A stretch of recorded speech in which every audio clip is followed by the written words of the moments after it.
안녕하세요. 안녕하세요. 네, 만나뵙게 돼서 반갑습니다. 내방 열린 고시학원에서 간호사 국가고시 대비 기본간호학 강의를 맡고 있는 오정아입니다. 자, 여러분들 기본간호학 그러면 말 그대로 기본학에서, 간호학에서 기본적인 내용을 다루고 있는 학문입니다.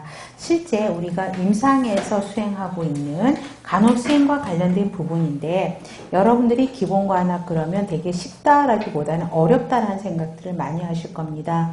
왜 그러냐면 실제 임상에서 학생 간호사들이 할 수 있는 부분들이 저의 시절에 비해서는 엄청나게 제한이 되어 있죠. 그래서 여러분들이 가장 많이 하는 게 바이탈, 아이오, 요거 외에는 그죠? 그렇게까지 크게 간호 수행과 관련된 부분이 많지 않을 거란 생각이 듭니다. 그래서 실제로 접하는 것보다는 이론적인 것만 갖고 매달리다 보니까 어렵게 느껴지는 부분 중에 한 과목이고요.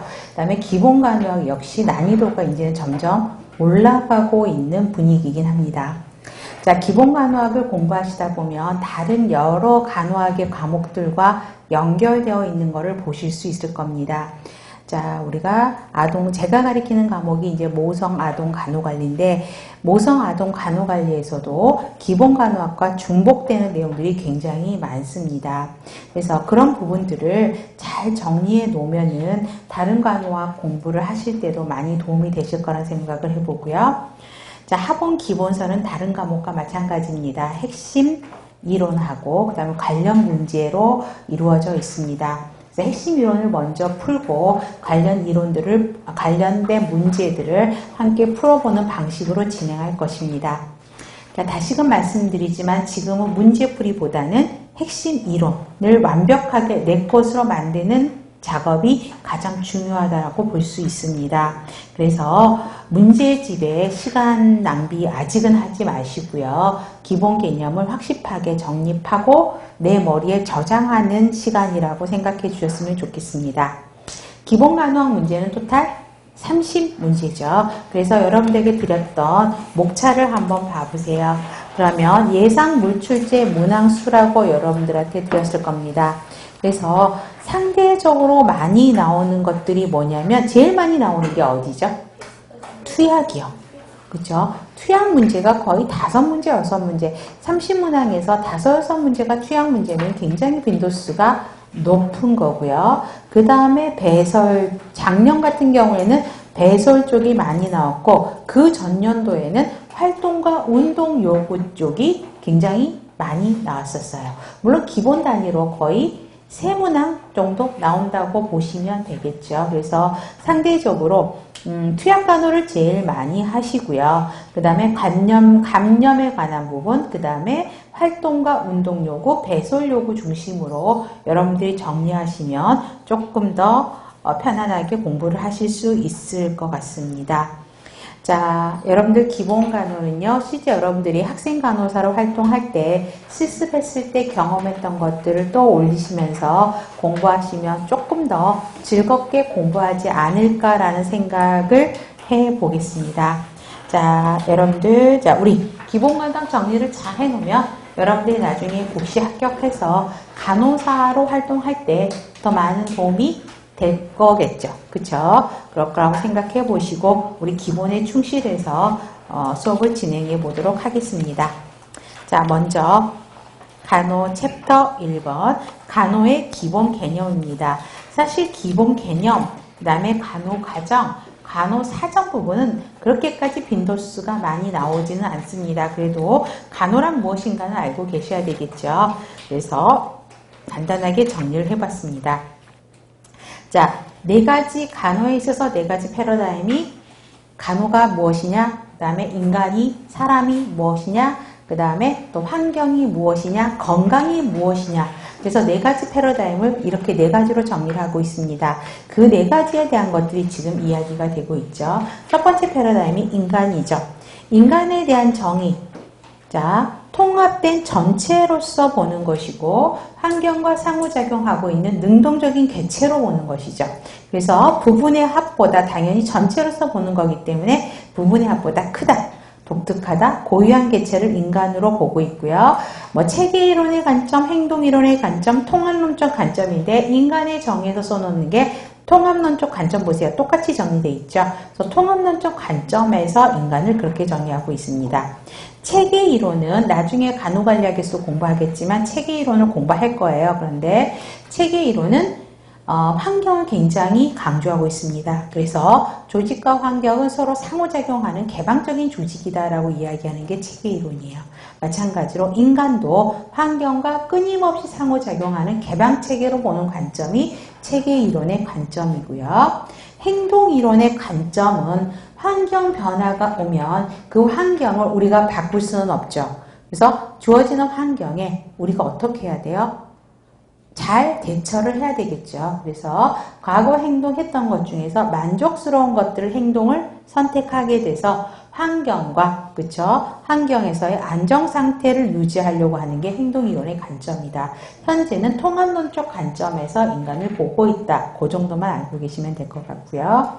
인간의 기본 욕구에서 매슬로우 욕구 단계 이론이 나오는데요. 여러분 이거는 기본 상식으로도 알고 계실 거고요. 간호관리에서도 공통적인 부분이 있어요.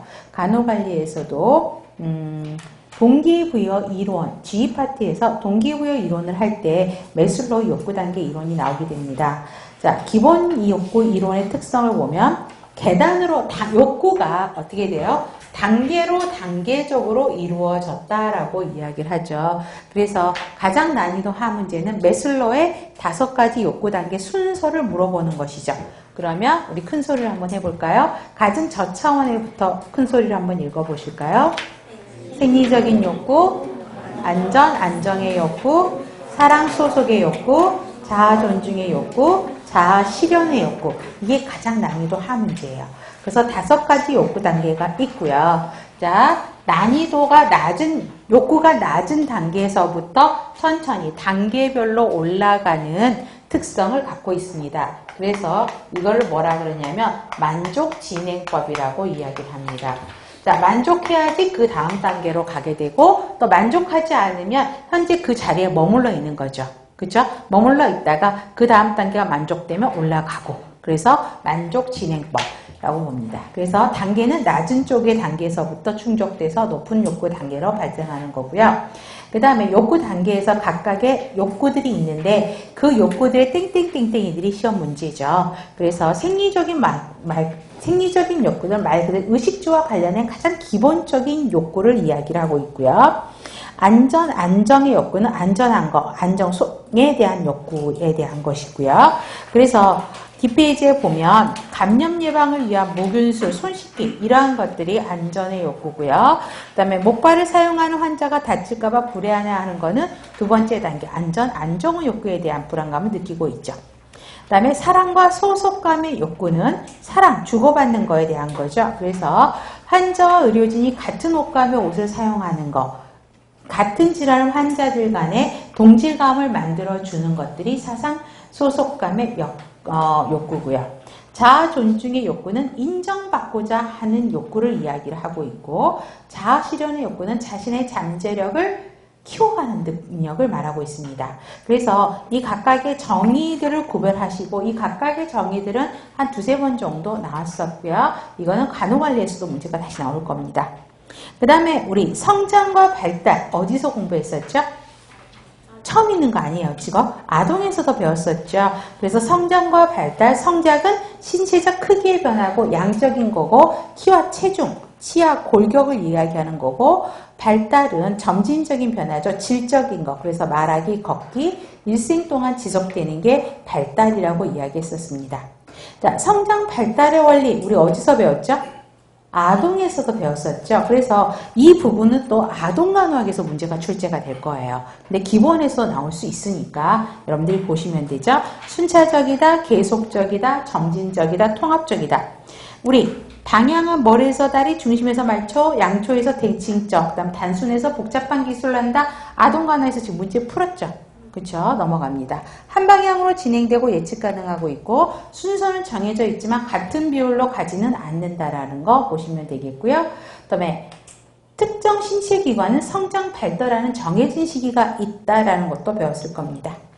또 우리 성장 발달 단계 역시 아동 간호학에서 했던 거죠. 흐름 반복하고 있죠.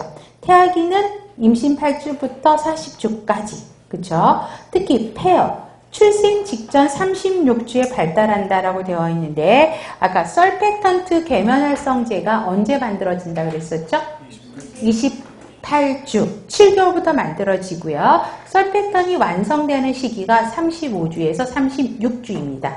그래서 미숙아 조산아들이 나와서 출산하면 제일 힘들어하는 게 호흡 기능이 떨어지게 되죠. 왜? 설펙턴트가 충분하게 생성되지 않아서 출산이 됐기 때문에 호흡이, 폐 기능이 제대로 안 되는 거예요. 그래서 출생 직전이 35주, 36주 발달이라는 게 이때 계면활성제가 완성되는 시기가 이때쯤이에요. 그 다음에 아까 신생아학에서 아동간호학에서 저혈당에 빠질 위험이 있다라고 했었죠. 왜요? 글루코겐이 저장이 안 된다 그랬었죠. 그래서 저혈당의 위험이 있고요. 그 다음에 영아기가 제1급성장기, 그래서 성장 속도가 빠른 시기, 체중은 1년이 몸무게의 몇 배? 출생시 몸무게의 3배가 나는 시기. 치아는 언제부터 난다? 유치는 6개월. 예방접종은 언제부터 한다? 2개월부터 DPT부터 시작을 하잖아요. 물론 그 전에 BCG 백신도 있고 간염도 있지만 기본적인 거는 생후 2개월부터 백신들이 시작이 되죠. 그래서 예방접종 그렇고요. 그 다음에 자극에 대한 자동적인 반응하고 그 다음에 애착관계, 신뢰관계가 만들어진다. 우리 아동에서 했던 거죠. 지금 술술 읽히죠 그냥. 다 아는 거니까. 유아기 때 꼭 해결해야 될 문제가 뭐였다? 배변훈련. 배변훈련이 언제쯤 시작한다? 두돌. 그래서 18개월에서 24개월 보시면 되고요. 그 다음에 어휘사용량들이 많아지고 유치가 모두 난다. 아까 3세라 그랬는데 정확하게 말하면 2.5년에서 3세 20개 유치가 나는 거죠. 그 다음에 호기심이 많아요. 이때부터는 유아기 때부터는 돌 지나서부터니까 걷기 시작하죠. 사물에 대한 호기심이 많고 자기가 걸어 다닐 수 있으니까 막 돌아다녀요. 그래서 호기심이 많고 위험에 대한 인식이 많아서 사고 위험이 높죠. 학년 전기는 자, 시력 성숙이 5살 때 되는 거고요.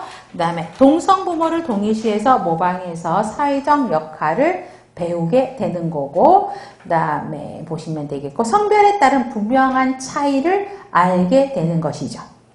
그 다음에 학령기는 학교 들어가면서 신경근육 조종력이 세분화되고, 그 다음에 능동 면역이 요구가 되죠. 추가 접종들이 시작하게 되고요. 그 다음에 학교 활동들을 통해서 스포츠 집단, 그다음 또래 친구와의 집단을 통해서 협력, 자기 통제력을 발달하게 되고 사회적 관계를 만들어가기 시작하죠.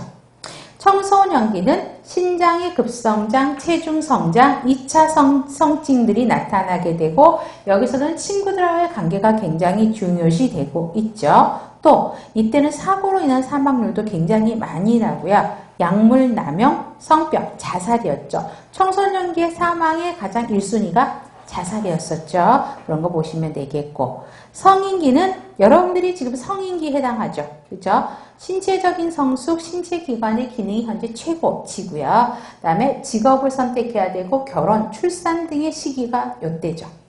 중년기는 제가 요 시기죠. 생산성이 증대되는 거고요. 그 다음에 갱년기 시작이죠. 그 다음에 폐경기가 있을 거고 또 폐경이 되는 동시에 만성질환으로 많이 가게 되죠. 그래서 발병률이 증가가 되고 배우자와의 친숙한 관계 형성. 자, 요 시기가 배우자하고도 잘해야 되고요. 노부모를 또 봉양해야 되는 시기죠. 자녀를 독립시켜야 되는 시기가 요때죠. 그 다음에 노년기들이 사실은 많이 문제가 나와요. 그래서 신체적 기능 건강 세태에 적응을 해야 되고요. 퇴직하죠. 우리 보통 일반 직장인들 퇴직이 몇 살이라고 그러죠? 60이면 굉장히 좋은 거죠. 학교 교수 이 정도야 60인 거고요. 학교 교사. 그렇지만 보통은 일반 기업들은요. 사후정이라는 말 못 들으셨어요? 빨리 퇴직하면 45세예요. 그리고 50세를 전후로 다 회사를 그만두더라. 특히 대기업들은요. 그래서 여러분들 요즘 표현은 남사친? 그쵸? 제 대학 때 남사친들을 보게 되면 이사 승진 못하면 부장에서 다 퇴직을 해요. 그래서 50세 전후로 다 사직을 하더라고요. 여러분 50세는 젊어요. 그쵸? 그러면 50세부터 여러분 100세까지 산다고 생각을 해보세요. 그러면 생각해보세요. 남자들이 취업하는 게 보통 30세라고 잡는다 치고 군대 갔다 와서 그러면 30에서 50, 20년 벌어가지고 최소 40년, 50년을 먹고 살아야 돼요. 그 사이에 자식들 출가시키고 노후대책 심각하죠. 그렇기 때문에 퇴직에 대한 것, 경제적 위축에 대한 게 지금 굉장히 심각하게 다가오고 있죠. 그 다음에 죽음, 주변 사람들이 죽음에 대한 것들에 대한 수용들을 해야 되겠죠. 그래서 이런 노년기는 기억을 좀 해주실 필요가 있고요. 우리 에릭슨의 심리사회적인 이론, 그 다음에 프로이드의 성적 발달 단계, 피아제의 인지발달 이론은 다 어디서 했다? 아동에서 했죠. 그래서 이 부분은 스킵합니다. 아셨죠? 똑같은 표들을 같이 왔기 때문에 중복할 필요는 없어요. 왜냐면 제가 4과목을 하잖아요. 근데 기본은 빨리 끝나요. 이러면서 스킵. 그래서 8주 수업이 안 되고 좀 빨리 끝나고요. 간호관리학부는 거의 9주에서 10주가 넘어가요. 그래서 과목들마다 약간씩 차이가 있어서 그건 제가 조정하면서 할 겁니다. 그래서 중복되는 내용을 제가 다시 할 필요는 없습니다. 대신 중요한 건 뭐예요?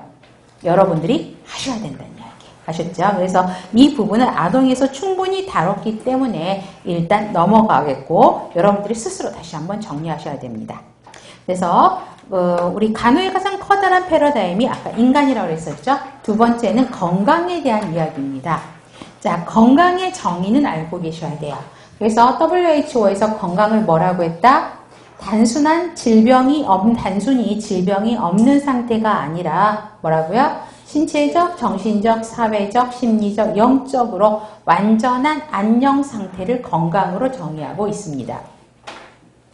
자, 건강 정의에 포함된 3가지 특성이 실제 기출로 나왔었죠. 인간은 아까 어떤 존재? 총체적인 존재로 본다라는 거죠. 그 다음에 건강은 질병이 없는 상태라기보다는 뭐라고요? 환경과 서로 작용하는 개방적인 시스템으로 접근한다고 그랬었죠. 그래서 환경 속에서 역동적으로 변화하는 연속적인 과정이라고 설명을 하고 있고요. 그래서 환경을 굉장히 중요시 생각을 하고 있죠. 또 건강이라고 하면 잠재력을 최대한 발휘하여 업무를 수행할 수 있는 안녕 상태죠.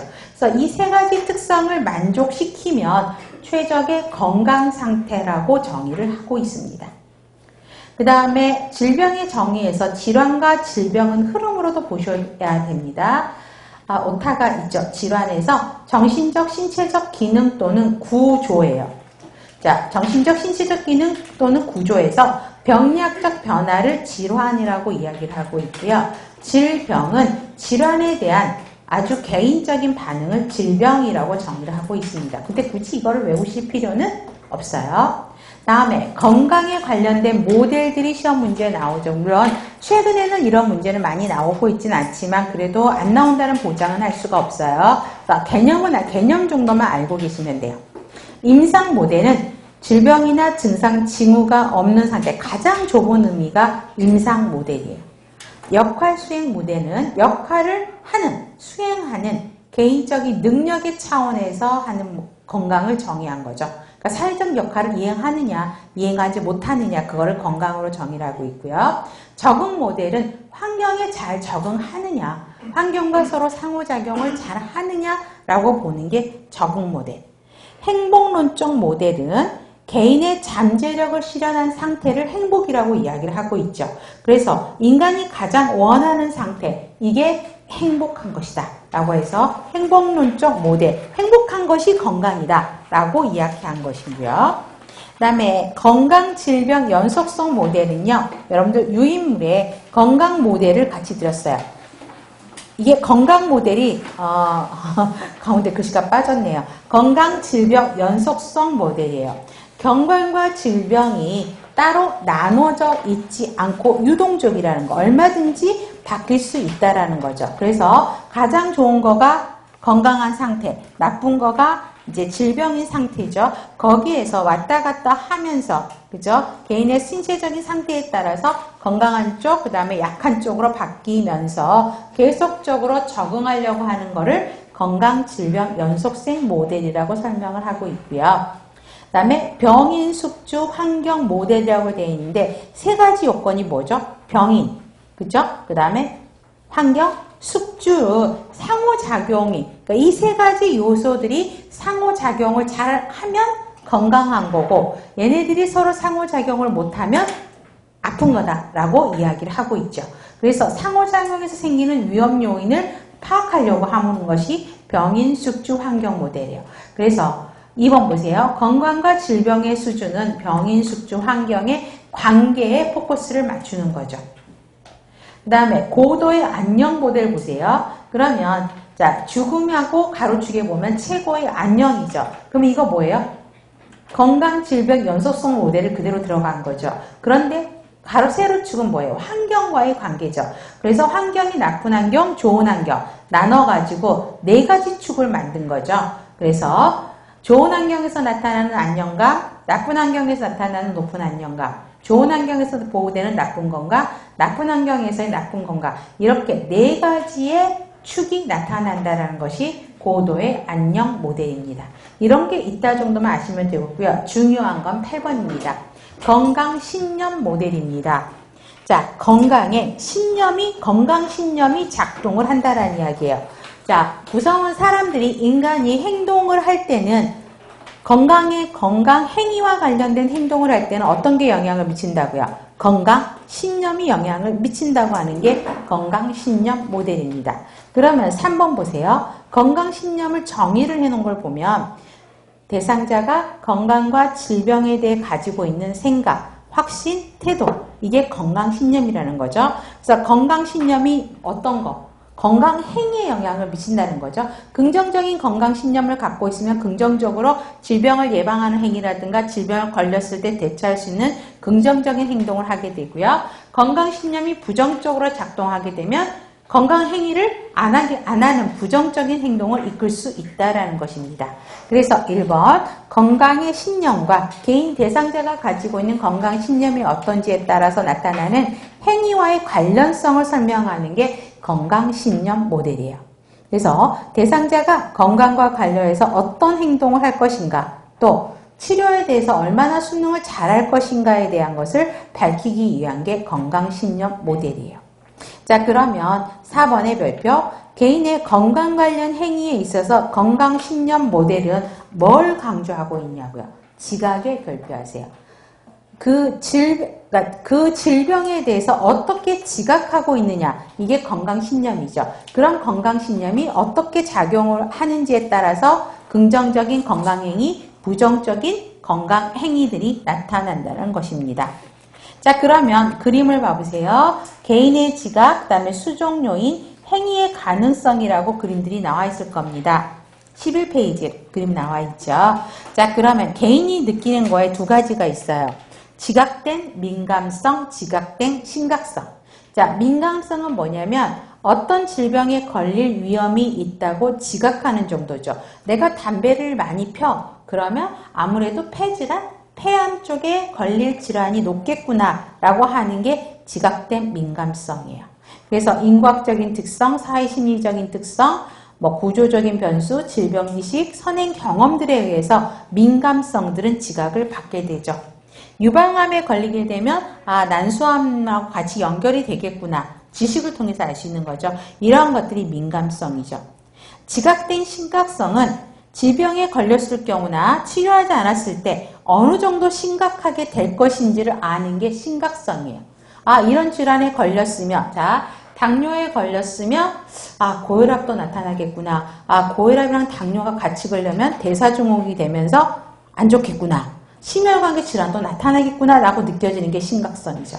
그래서 어느 정도 심각하게 인지하느냐에 따라서 어떤 특정한 행동을 할지 안 할지가 결정되는 거죠. 심각성을 느껴야만이 행동을 하는 거잖아요. 심각성을 느끼지 못하면 행동으로 나오지 않게 되죠.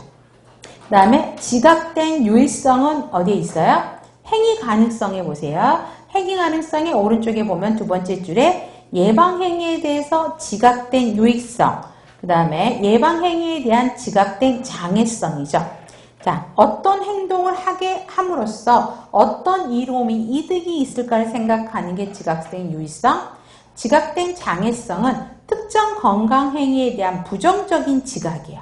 그래서 내가 이걸 할 때 어떤 어려움이 있을 것인지를 알게 되는 게 장애죠. 그 다음에 이런 것들을 통해서 행동으로 나타난다는 것입니다. 그래서 건강 신념 모델에서는 5가지 변수가 있다라는 것들을 기억해 주시면 좋겠어요. 다음에 나타나는 게 이제 건강 증진 모델입니다. 건강 신념 모델 정의했고요. 지금은 이제 건강을 증진시키라는 거죠. 전반적인 건강 행위를 설명하고 있는데 ANA에서 건강 증진을 뭐라고 설명했냐면 실제적인 또는 잠재적인 건강 문제에 대해서 개인과 집단이 얼마나 잘 적응하는지를 돕고 건강에 영향을 미치는 환경을 만들고 건강을 증진시키는 간호중재에 포커스를 맞추는 게 건강 증진의 개념입니다. 그래서 개인이 자신의 건강을 향상시키고 증진시키도록 돕는 행위를 건강 증진 모델로 설명을 하고 있습니다. 그래서 보시면 특성을 봐보세요. 여기도 아까 다차원적인 특정이죠. 그래서 개인의 특성, 경험, 그 다음에 행위와 관련된 인지와 감정, 행위 결과로 나누고 있고요. 특히 3번 별표하세요. 건강 증진 모델의 가장 대표적인 것을 이야기하라 그러면 팬더예요. 그래서 팬더라는 학자가 건강 증진 모델을 만들었는데 아까 인간은 다차원적인 존재라고 이야기를 했고요. 또 환경과 상호작용하는 개방적인 시스템으로 인간을 정의했기 때문에 인간이 환경과 얼마나 상호작용을 잘해서 잘하는 게 건강을 증진시키는 행위다라고 이야기를 하고 있죠. 그래서 2번에서 보면 건강 증진이란 더 높은 건강과 안녕 수준에 도달할 목적으로 취하게 되는 활동을 건강 증진이라고 이야기를 한다는 것입니다. 그래서 4번 별표 개인이 지각한 건강의 중요성. 그죠? 건강을 증진시키려면 건강의 중요성을 얼마나 느꼈느냐. 그 다음에 얼마나 이거를 통제하면서 건강회의를 할 것이냐를 설명하고 있는 게 증진 모델입니다. 그래서 개인의 특성과 경험, 그 다음에 행위와 관련된 인지와 감정, 그 다음에 행위 결과 3가지의 영역을 강조했었죠. 그래서 팬더의 건강 증진 모델은 3가지 영역이 있다라는 걸 먼저 구별을 하셔야 돼요. 그래서 개인의 특성과 경험에서 이전에 관련 행위죠. 이전에 내가 이런 건강 관련 행위, 증진 행위들을 얼마나 했느냐라고 보는 것이고요. 그 다음에 여기에 개인적 요인들이 작용하게 되죠. 그 다음에 행위별 인지요. 행위별 인지와 정서인데 건강 증진 행위를 수행할 수 있도록 하는 중요 동기가 행위별 인지예요. 그래서 지각된 유의성, 활동에 대해서 얼마나 이게 좋으냐라고 느끼는 게 지각된 유의성, 행위를 할 수 있는데 얼마나 어려움이 있느냐, 방해가 될 수 있는 게 지각된 장애성. 그 다음에 지각된 자기 효능감은 이 행위를, 건강 관련 증진 행위를 내가 할 수 있느냐, 나를 믿는 거죠. 나의 능력을 믿는 거. 이게 자기 효능감. 그래야지 긍정적일수록 자신이 해낼 수 있다라고 여기는 거죠. 그 다음에 활동과 관련된 정서가 있고요. 대인관계 영향, 상황적 영향들이 행위별 인지와 관련된 감정에 영향을 미치죠. 그 다음에 그로 나타나는 게 행위 결과죠.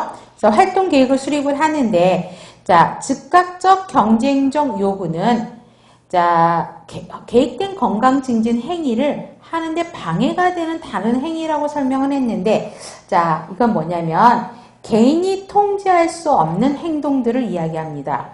내가 어떤 건강 관련 행위를 해야 되는데, 예를 들어서 가족 행사 모임이 있어요.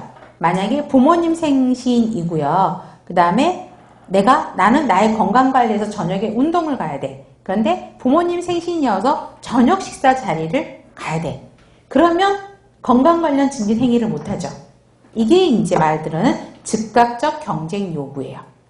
그 다음에 선호는 뭐냐면 개인이 통제를 할 수 있어요. 그죠? 통제를 할 수 있지만 통제를 위해서는 자제력이 필요한 게 선호예요.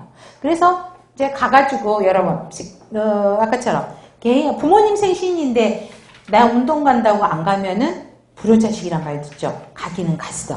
그쵸? 가는데 이제 저녁 만찬이 준비되어 있을 거잖아요. 그럼 나의 건강 행위를 위해서 소식을 한다던가, 그쵸?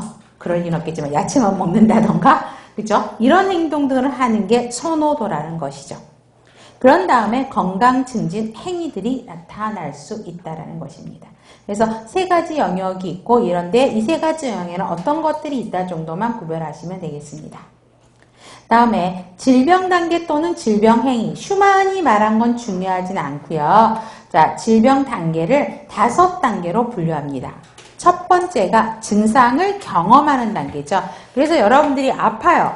그러면 내가 아프니까 어떻죠? 아, 몸에서 열이 나. 아, 자꾸 추워. 그러면 어때요? 해열제 찾게 되고, 그 다음에 온몸이 쑤셔. 그러면 진통제 먹게 되고 하는 것들이 증상 경험이에요. 그래서 가정에서 자가 약물들 치료를 시도하게 되죠. 처음부터 병원 가지 않고 증상에 따른 치료를 자기가 스스로 셀프로 하는 게 증상 경험이죠.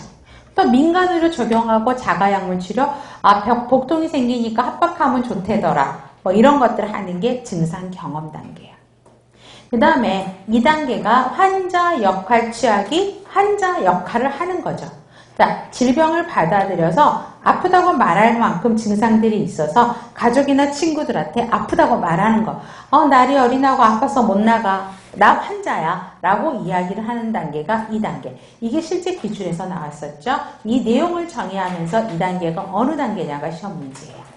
그래서 자, 일단은 나 아프니까 여러분 어때? 아프면 집에서 어떡하죠?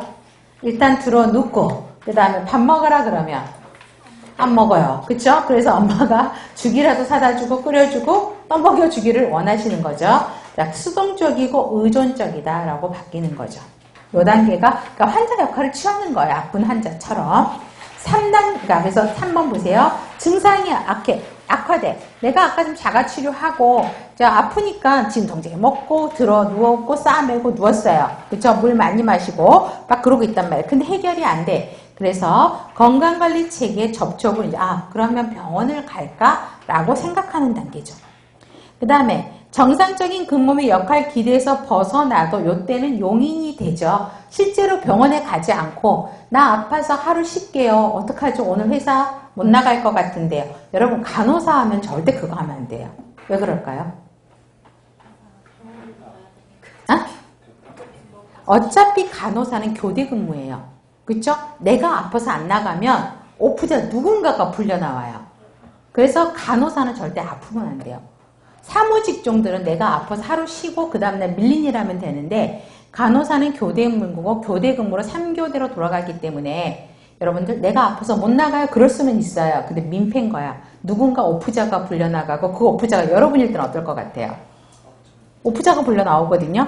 아프대는 어떻게 해요? 쉬어라 그러고 나오라 그러죠. 근데 오프자는 입이 딴 만큼 해서 나오죠.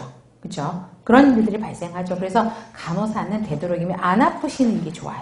그죠? 안 아플 수는 없지만, 그죠? 그래야지만 오래 할 수 있는 거고요. 그래서 벗어나도 용인되는 시기가 2단계입니다.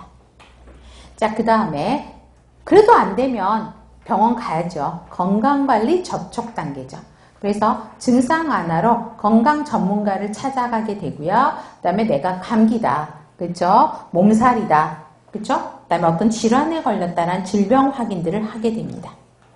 자, 건강 전문인이 질병을 인정하지 않으면 우리나라 문제가 뭐죠? 병원을 떠돌아다니죠. 이쪽 병원 가고 저쪽 병원 가고 특히 캔서 걸리면 어떤 일이 벌어져요? 지방에서 캔서 나오면 어떻게 돼요? 일이? 서울 와서 확진을 받으려고 하죠. 그래서 소위 말하는 서울의 빅5 병원에 아는 인맥 찾아서 다시 등록해서 진찰을 받아서 물론 캔서인데 대형병을 와서 캔서가 아닌 경우도 있어요. 그래서 오는 거긴 있어요. 제가 아는 분이 지방에 계셨는데 캔서 진단을 받고요. 저한테 연락을 하셨었어요. 그래갖고 했는데 그죠? 3주 있다가 이제 큰 병원으로 저희가 일하는 병원에 오셔갖고 진찰을 받았는데 그래서 첫 마디가 이게 무슨 캔서다 떼기는 거야. 그러니까 이분이 3주 동안 얼마나 집에서 속이 타셨겠어요. 살이 쪽 빠지셨어요. 그래갖고는 그 말 듣고는 너무 좋아하셔갖고 거하게 식사를 쏘셨거든요. 기분이 좋으셔서 그럴 일은 별로 없죠. 사실 오진하는 경우는. 근데 대부분은 지방에서 이제 확진을 받고 혹시나 싶어서 서울로 오시는 경우들이 많죠. 그래서 서울에서 대형병원에 가서 다시 확진을 받는 경우들이 건강관리 접촉이죠. 그래서 다른 전문의에게 조언을 찾으려고 하는 단계가 건강관리 접촉 단계. 그래서 환자 역할에 대한 정당성을 찾으려고 하는 거죠. 그 다음에 이제 진단을 받았어. 너가 어디 아파? 라고 진단을 받으면 이제 완전하게 의존적인 환자 역할을 하게 되죠. 그래서 입원하게 되고 전문적인 치료를 하게 되고요.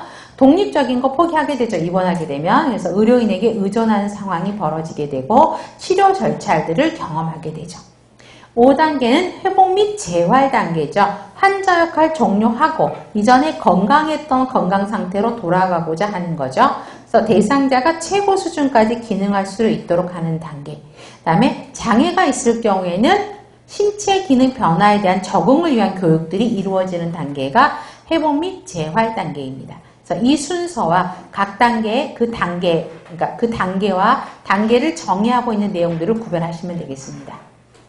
다음에 환경입니다. 환경은요, 여기서 물리적인 환경이 나왔고, 자, 우리가 지금 인간과 그 다음에 건강에 대해서 정의했죠. 그 다음 환경에 대한 정의가 이루어지는데 이 환경은 간호관리에서 굉장히 자세하게 다룰 거예요. 기본적인 거 말고 넘어가시면 돼요. 온도와 습도 온도를 외우셔야 돼요. 20에서 23도, 습도는 30에서 60%. 이거 외우셔야 되겠고요. 환기는 주기적으로 해야 되는 것이고 조명은 눈이 부시지 않게 해야 되고 밤에는 왜 희미한 조명을 켜놓을까요? 너무 깜깜하면 낙상할 수 있죠. 사고 날 수 있어요. 그래서 희미한 조명을 켜놓고 야간에도 복도에 조명 설치하라고요. 다칠 수 있어서 프라이버시 존중해 주셔야 되고요. 소음 관리 하셔야 되겠고요. 야간 공사 하지 말라고요. 너무 시끄러워요. 그 다음에 침상은 이렇게 외우는 것보다 침상은 낙상을 위해 낙상 방지를 위해서는 높아야 돼요? 낮아야 돼요? 낮아야 된다라는 것만 정리하시면 돼요. 자세한 거는 관리에서 다룰 겁니다. 입원시 간호중재, 전동시 간호중재, 퇴원시 간호중재도요. 사실은 이거 간호관리에서 나옵니다. 자, 그러면 관리에서 제가 이건 스킵할 거예요. 자, 입원시 간호중재에서 제일 먼저는 병실 준비가 돼야 되겠죠. 병실이 깨끗하게 준비가 돼야 돼요. 그 다음에 대상자를 맞아야 돼. 제일 먼저 간호사가 해야 될 활동은 뭐예요? 환자에게. 내가 당신의 담당 간호사입니다를 밝혀야 되겠죠. 그래서 이름표 착용하고 자신을 소개하는 게 제일 먼저 간호사들이 해야 되는 상황이에요. 그 다음에 오리엔테이션들을 해야 돼요. 그래서 시험 문제에 뭐가 나오냐면 여러분들 간호사가 이제 그 너스 레코드에 쓰죠. 환자가 병실로 입원함. 그리고 병실 오리엔테이션 함 쓰거든요. 그러면 오리엔테이션 해야 되는 내용이 무엇이냐? 항목에 들어가지 않는 거 이렇게 시험 문제가 나올 거예요. 그럼 어떤 것들을 주로 설명할까요? 환자에게 설명해 주는 거, 오리엔팅. 병실 구조요. 그쵸? 당신이 있는 병실이 어디고, 간호사실은 어디고, 다용도실은 어디고, 주방 시설, 간이주방 있죠? 주방이 어디고, 정수기는 어디 있다. 뭐 이런 거 설명하고 또 생각나는 거 한번 시켜보세요. 침대 사용법 있죠. 전동 침대 같은 경우는 버튼이잖아요. 사용법. 아니면 수동 침대 같은 경우는 이거 레버 올렸다 내렸다 하는 거 설명해야 되고 또 널스콜 설명해야 되고 널스콜 작동 여부 확인하셔야 돼요. 이거 안 되면 심각해요. 그래서 널스콜 불 들어오는지 확인하고 작동되는지 설명하셔야 되고요. 또 사이드레일 반드시 올리라는 거 설명해야 되고요. 그 다음에 의사 회진 시간 같은 것들 설명해야 되고요. 요즘에 도둑들 좀 있죠. 그래서 요즘에 병실들마다 각 다인실도 도락들이 있을 겁니다. 도락 금고들 있잖아요. 그래서 금고 사용법도 설명해 주셔야 되고요. 그 다음에 환자들이 제일 관심 있는 게 병원에서 입원하면 제일 관심 있는 게 뭐냐면 식사 시간 언제예요. 그죠? 그래서 식사 시간들이 언제고 회진 시간들이 언제다. 뭐 이런 것들을 다 설명해 주대요. 그쪽 또 하나 관심 있는 게 또 검사 같은 거 하러 왔다 그러면 검사 일정이 어떻게 되는지도 설명해 주셔야 되죠. 그래서 그런 병실 오리엔테이션 내용들을 기억해 주시면 좋겠고요. 그 다음에 이제 오셔서 히스토리 테이킹 하시면 되죠. 그 다음에 전동할 때 간호중재 보세요. 전동은 병실을 옮기는 거죠. 그렇기 때문에 옮기는 병실이 왜 그 전동을 하는지 반드시 환자에게 설명을 해야 되고요. 그 다음에 바뀌는 병실이 현재 있는 병동과 조금 다를 수 있다는 것도 설명을 해 주셔야 되고요. 그 다음에 4번 별표예요. 대상자가 사용하다 남은 약품은 약국에 반납하는 게 아니라 어때요? 환자의 짐과 함께 같이 싸서 옆 병실로 보내야 되겠죠? 그 다음에 의무기록지도 함께 보낸다 라는 건 뭐냐면 이 환자가 퇴원하는 게 아니죠. 그래서 의무기록지를 퇴원기에 보내는 게 아니라고요. 의무기록실로 보내면 안 된다고요. 그러니까 사용하던 의무기록실이랑 사용하다 먹다 남은 약이 있으면 같이 싸서 옆에 병동으로 같이 환자 옮겨갈 때 같이 보내셔야 되고요. 그 다음에 퇴원시 간호중재는 보시면 자 퇴원시 간호계획은 언제부터 할까요? 퇴원할 때 간호계획은 언제부터? 입원시부터 퇴원시 간호계획을 생각하고 계셔야 돼요. 그죠? 그래야지만이 퇴원에 대한 간호계획을 잘 수립할 수가 있고요. 그 다음에 우리 저 보세요. 퇴원할 때 종이 몇 장 뽑든가요? 간호사실에서. 퇴원간호기록지. 3장? 2장. 2장을 똑같은 종이를 2장을 뽑죠. 그래서 한 장은 환자랑 간호사가 같이 사인, 2장 다 사인해서 한 장은 환자 주고 한 장은 차트에 붙이죠. 2장 뽑는다라는 거. 근데 그 퇴원간호 기록지에 어떤 내용이 들어가 있던가요? 그 시험 문제야. 자, 어떤 내용이 들어가 있죠? 퇴원간호 기록지 환자한테 주면서 설명하는 거. 퇴원할 때. 언제 외래 오신지. 그래서 몇 월 며칠자 외래 어느 선생님 앞으로 몇 시에 예약이 돼 있다. 일단 그거 설명하고요. 그 다음에 또 퇴원 약물 설명하죠. 그래서 요즘에는 저쪽 컬러를 막 출력이 되죠. 왜요? 환자들 정신없어요. 퇴원할 때 되면 정산하고 짐 싸느라고 정신이 없고요. 색깔을 말로 하면 안 돼요. 그래서 컬러를 출력해서 이 약이 무슨 약이다. 약에 대한 약리작용, 부작용, 며칠치 약이다 설명하고 또 약에 대한 설명, 또 어떤 거죠? 약물 부작용 당연히 설명해야 되고 그 다음에 실밥법으로 언제 오느냐. 수술했으면 스티치아웃을 언제 하느냐. 또 그러면 또 뭐가 관련되지? 제일 궁금한 거. 샤워 언제 해도 돼요? 목욕탕은 언제 가도 돼요? 그쵸? 샤워나 목욕은 언제 하느냐? 운동요법은 언제 하느냐? 또 식이요법 같은 거. 그 다음에 오스토미들 갖고 계시면 오스토미 케어 방법들도 교육하셔야 되겠죠. 이런 것들이 다 설명이 돼야 되고요. 그 다음에 5번 보세요. 퇴원 기록을 한 후 퇴원 수속하세요라고 해야 되는 거예요. 퇴원 기록이 종료가 돼야지만이 퇴원 수납을 할 수 있어요. 그래서 보시면 될 것 같아요. 순서 흐름을 보시면 되겠죠. 그래서 퇴원 결정이 되면 물론 전산에는 내가 모든 기록을 다 완료했어요. 그러면 모든 기록 완료, 퇴원 완료 딱 하면은 그 전산 클릭키를 딱 누르면 바로 이제 원무과에서 퇴원 정산이 되죠. 만약에 자동화 시스템이 안 되어 있으면 모든 가지고 있는 서류들을 원무과로 보내셔야 돼요. 원무과로 모든 서류를 보내야지만이. 그럼 만약에 사용하고 있다가 남는 약들이 있으면 어떻게 해요? 환자 퇴원하는데 먹다가 남은 약이 있어. 그러면 환자 퇴원해야 되는데 먹다가 남는 약이 남아있어요. 꽤 많이. 약국에 반납하시고 반납이 확인됐는지 확인하신 다음에 환자 기록지, 의무기록지들을 다 의무기록실로 보내셔야 되죠. 아셨죠? 그래서 모든 게 돼야지만이, 모든 서류를 퇴원기로 보내야만이 퇴원 수속이 된다라는 거 보시면 되겠습니다. 다음에 4가지 패러다임에서 마지막이 간호에 대한 정의입니다. 간호에 대한 정의는 알고 계셔야 돼요. 그래서 자, 특히 4번 대한간호협회에서 간호를 뭐라고 정의했는지는 보셔야 되겠죠.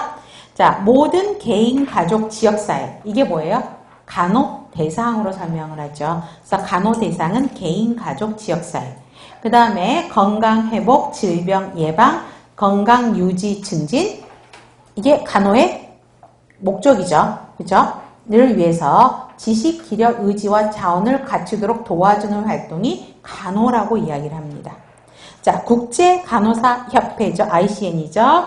자, 건강 불건강을 막론하고 건강한 생활과 건강회복 시 개인이 일상생활을 유지하는 데 필요한 의지, 지식을 도와주는 거라고요. 의지, 지식을 보충해 주는 게 간호고 이를 통해서 환자가 빨리 독립적으로 설 수 있도록 도와주는 걸 간호라고 이야기합니다. 여기서도 마찬가지예요. 총체적인 존재로 인식한다. 총체성에 별표하세요. 그래서 총체성은 계속 설명했던 거니까 넘어갈게요. 그 다음에 저는 그 이론가들에 따른 다양한 간호의 정의요. 저 1학년 때, 1학기 때 우리 간호학개론 배웠죠? 그죠? 이거 하면서 저는 정말 질려버렸던 것 같아요. 자, 여러 학자들만 지금 몇 명 써놨어요? 9명 써놨죠? 학파들. 자, 이런 학자들의 4가지 패러다임을 다 외우고 시험 문제였던 것 같아요.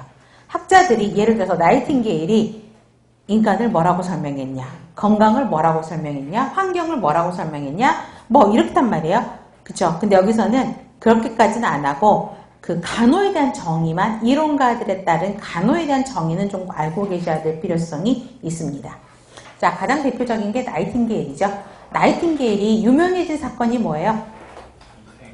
전쟁이죠. 크리미아 전쟁 때 갔었죠. 그 나이팅게일이 가기 전에 그 전쟁이 일어나면서 군인들 사망률이 50% 이상이었대요. 근데 나이팅게일을 거기다 파견을 했어요. 가서 보니까 가관인 거예요. 군인들 음식도 엉망이죠. 침대도 엉망이죠. 환기도 안 돼요. 햇빛도 안 들어와요. 그래서 나이팅게일이 제일 먼저 한 게 환경을 바꾸는 작업부터 했어요. 그래서 인간은 누구나 다 스스로 치료할 수 있는 능력을 가지고 있대요. 그래서 환경만 업그레이드 해주면 건강해질 수 있다라고 한 게 나이팅게일이에요. 그래서 나이팅게일이 한 게 영양을 바꿔주고요. 군인들 시트부터 깨끗이 바꿔주고요. 공기순환 시키고요. 공기정화하고 뭐 이런 걸 했단 말이에요. 그죠? 그랬더니 사망률이 50%에서 굉장히 한 자리 숫자로 줄어들었어요. 그래가지고 나이팅게일이 유명해진 것이 그거부터 시작을 한 거거든요. 그래서 환자의 자연적인 치유 과정을 돕는 게 환경이다. 환경을 바꿔주면, 건강한 상태의 환경으로 바꿔주면 사람은 누구나 스스로 자기를 돌볼 수 있는 능력이 되기 때문에 환경만 바꿔주면 건강한 상태로 돌아설 수 있다라고 이야기를 했죠. 그래서 2번이 실제 나이팅게일 했던 것들이에요. 그 다음에 리디아 홀은요, 돌봄이란 말을 처음 했어요. 케어라는 말, 돌봄이란 말. 그래서 돌봄은 안위를 도모하는 것이다 라고 처음 이야기한 게 리디아 홀이라는 정도만 알고 계시면 되겠고요. 그 다음에 핸더슨은요, 환자가 필요로 하는 의지, 지식, 힘. 아까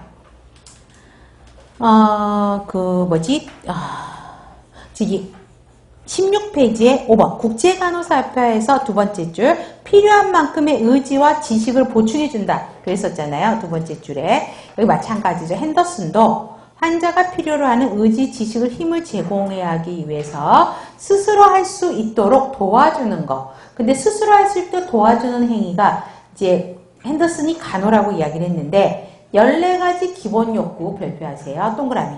14가지 기본 욕구를 충족시켜주는 게 간호라고 이야기합니다. 그래서 실질적으로 14가지 기본 욕구가 뭐냐면 14가지 기본 행위를 이야기하는데 우리 병원에서 바이탈하는 거, 아이오 하는 거, 시트 체인지 하는 거, 환희 바꿔주는 거, 온도습도 조절해주는 거, 뭐 이런 것들 실제 병원에서 많이 하고 있는 14가지 행위를 이야기했습니다. 그래서 14가지 기본 욕구 충족, 14가지 기본 행위와 관련되는 게 핸더슨이 말한 것이에요. 그 다음에 로저스는요, 건강유지 증진, 질병 예방, 간호진단, 간호중조를 통해서 최선의 건강을 가능하게 성취하도록 돕는 활동이라고 이야기했는데, 로저스는요, 인간과 환경과 서로 상호작용하는데 거기서 에너지를 유발한대요.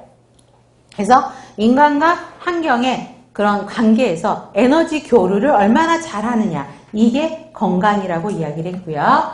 오렘은 자가간호를 할 수 있도록 하는 거, 대상자가 셀프케어를 할 수 있도록 하는 거를 건강이라고 이야기했죠. 그래서 자가간호 이론을 이야기했고요. 로이의 적응 이론은 시험 문제 한번 나왔었죠. 얼마나 상황에 잘 적응하도록 도와주느냐, 적응하도록 증진하도록 돕는 거, 이게 로이가 말한 거고요. 페플라우는 치료적인 대인관계, 인간관계를 강조했죠. 그 다음에 올란도는 간호과정 이론을 처음 만들었고요. 압델라는 21가지 간호 문제를 분류했어요. 그래서 그 문제를 해결하기 위해서 해결 방법을 찾고자 했던 게 압델라. 그래서 21가지 간호 문제 분류 별표하시면 되겠고요. 트레블비도 대인관계 과정을 설명했어요. 그래서 특히 경험, 1번에서 보세요. 질병과 고통, 질병이 있으면 고통, 통증이 따르게 되죠. 그런 경험에 대한 거를 생각하게 하면서 거기서 발생하는 대인관계 과정을 강조했던 게 트레블리입니다. 그래서 특히 가장 대표적인 게 나이팅게일, 그 다음에 핸더슨, 로저스, 오렘, 로이 이 정도는 기억 꼭 하셔야 됩니다. 그 다음에 간호사의 역할 나왔는데요.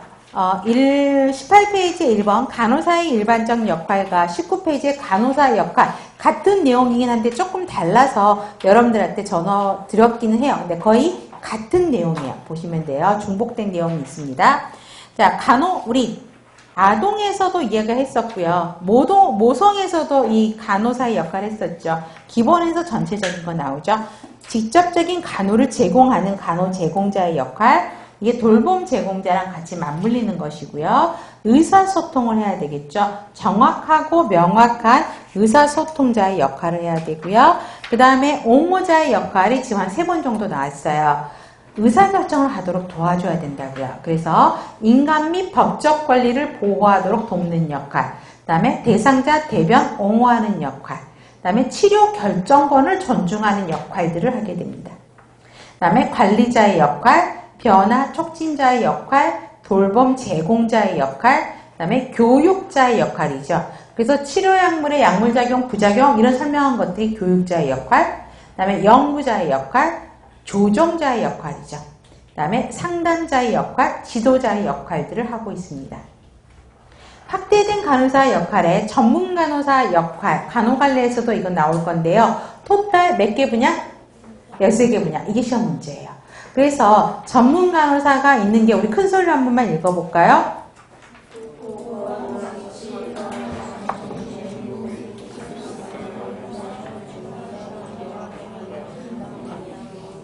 네, 13개 분야에 그래서 전문 간호사 영역이 아닌 것은 이렇게 시험에 나오죠. 그 다음에 10년 이내, 그러니까 최근 10년 이내에 해당 업무 경력이 그 분야에서 3년 이상인 자예요. 그죠? 그 분야에서 3년 이상인 자로 2년 이상의 교육 과정을 이수해야 돼요. 그래서 여기 말하는 2년 이상의 교육 과정은 요즘에는 석사 과정에서 많이 하고 있습니다. 그래서 수업을 듣고 전문 간호사 시험에 합격해야 돼요. 그래서 필기 시험도 보고, 그 다음에 필기도 보고, 그 다음에 실기 시험도 보게 되죠. 그 다음 간호 이론의 기본 개념은 지금 앞에서 했던 걸 다시 한번 정리합니다. 자, 나이팅게일 최적의 환경 보존이죠. 그 다음에 뉴만은 새로 나왔죠. 건강 체계 이론을 뉴만이 이야기를 했고요. 핸더슨은 14가지 기본 욕구, 로저스 아까 설명했었죠. 인간과 환경 간의 조화된 상호작용, 상호 에너지를 교환한다.